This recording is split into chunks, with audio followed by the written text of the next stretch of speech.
Oh, well, I just had to climb up here to get a shot of this. Oh, I'm gonna come around this branch. Yeah, durian flower. Isn't that just cute? I don't get a chance to catch the durian flowering. I tend to just see their buds and then I see the aftermath.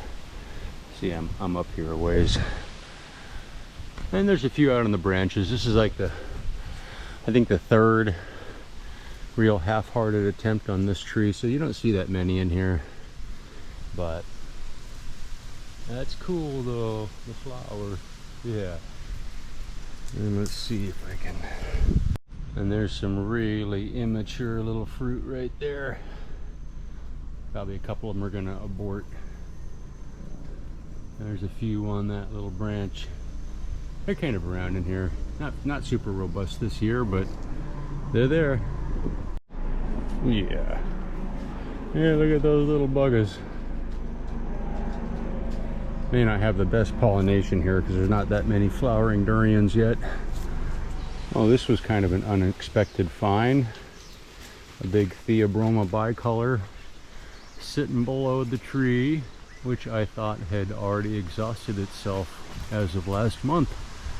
This is probably the last one that was on. Look at the size of that thing. It's bigger, half the size of my head. Oh, full color, full stinky. I'll get into this a little bit later.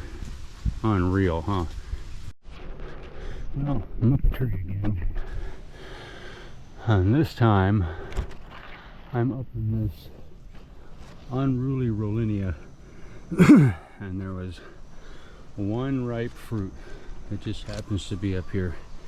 And they're not really growing off right now. I mean, there's a few greens, but yeah, nothing. These things are pretty dry at the moment. Neighboring trees look pretty dry. But one beautiful yellow Rollinia. I'm going to try and get them down without busting them up. Yeah, Rollinias can get really big and all your fruit turns to bird food.